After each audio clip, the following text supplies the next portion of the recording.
Hi all, welcome to breezy tense. இதுதான் நம்ம சேனல்ல வர ஃபர்ஸ்ட் லாங் வீடியோ. மறக்காம சேனலை சப்ஸ்கிரைப் பண்ணிக்கோங்க. நிறைய வீடியோஸ் நம்ம ரெகுலரா போடலான்ட்டு இருக்கோம். அதனால உங்க சப்போர்ட் அவசியம் தேவை. மறக்காம சப்ஸ்கிரைப் பண்ணி வச்சுக்கோங்க.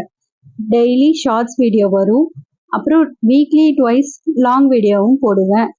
வீட்டில் ஏதாவது ஃபங்க்ஷன் இல்லை சாமிக்கு முன்னும் அப்படின்னா முன்னாடி நாளே நம்மளுக்கு எல்லாத்துக்கும் வேலை ஸ்டார்ட் ஆயிடும். அதே மாதிரிதான் இன்னைக்கு நான் முன்னாடி நாளே விநாயகர் சதுர்த்தி வேலையை பார்த்துட்டு இருக்கேன். பூஜை சாமா கழுவணும், வீடு பெருக்கணும், வீடு துடைக்கணும், அடுப்பை கழுவணும், சமைக்கணும், சாப்பாடு செய்யணும், எல்லாமே இருக்குங்க. எல்லாத்தையும் மேனேஜ் பண்ணிட்டு தான் நம்மளும் போயிட்டு இருக்கோம். ஆனா நம்ம இதெல்லாம் மேனேஜ் பண்ணிடுவோம். ஏன்னா நம்ம தான் மல்டி டாஸ்கிங்க்கு பழகி ரொம்ப நாள் ஆச்சு. கல்யாணம் ஆனதுல இருந்து மல்டி டாஸ்கிங் தான் விமென்ஸோட பெஸ்ட் கீயே ஹவுஸ் ஹோல்டை மெயின்டைன் பண்றதுக்கு. யாரெல்லாம் அக்செப்ட் பண்றீங்களோ அவங்களாம் இந்த வீடியோக்கு ஒரு லைக்கை போட்டுக்கோங்க. அப்படியே நீங்க எப்படி வேலை செய்வீங்கன்னு சொல்லிட்டு கமெண்ட்லயும் சொல்லுங்க. என்னோட பொண்ணு அழகா எனக்கு ஹெல்ப் பண்றதுக்கு வந்துட்டா. பூஜை சாமா கழுவி வச்சது மட்டும்தான் நானு. எல்லாத்தையும் எடுத்து அழகா தொடச்சி வச்சுட்டாங்க. உங்க வீட்லயும் குட்டீஸ் ஹெல்ப் பண்ணுவாங்களான்னு கமெண்ட்ல சொல்லுங்க. எங்க வீட்டு குட்டிக்கு நான் வேலை கொடுக்கறதே ஏன்னா என்னை டிஸ்டர்ப் பண்ணக்கூடாதுன்னு தான் நான் வேலை கொடுப்பேன். ஏதாவது வேலையை கொடுத்துட்டா அவங்க அழகா உட்காந்து பண்ணிட்டு இருப்பாங்க. அப்படி நம்ம எதுவும் வேலை வைக்கலன்னா நம்மளுக்கு இன்னும் அதிகமா வேலை வச்சிருவாங்க.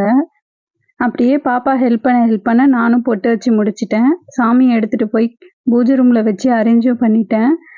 இதெல்லாம் முன்னாடி நாளே செஞ்சு வச்சுட்டா மறுநாள் காலைக்கு ரொம்ப ஹெல்ப்ஃபுல்லா இருக்கும். அதனாலே எல்லா வேலையும் முன்னாடி நாளே முடிச்சு வச்சிடுறது. அப்பதான் நம்ம காலையில எழுந்து பீஸ்ஃபுல்லா நம்ம வேலையை பார்க்க முடியும். காலையில எழுந்து வாசலெல்லாம் கூட்டி கோலம் போட்டு முடிச்ச உடனே வீட்டுக்கு அழகான பிள்ளையார் வந்துட்டாரு. பிள்ளையார் வந்ததும் பிள்ளையாரை தூக்கி வச்சுட்டு என் பொண்ணு வீடு ஃபுல்லா சுத்திக்கிட்டு இருந்தா, இடுப்புலயே வச்சிட்டு இருந்தா. நானும் குளிச்சுட்டு வந்து அழகா பிள்ளையாருக்கு எல்லாத்தையும் செய்ய ஆரம்பிச்சிட்டேன்.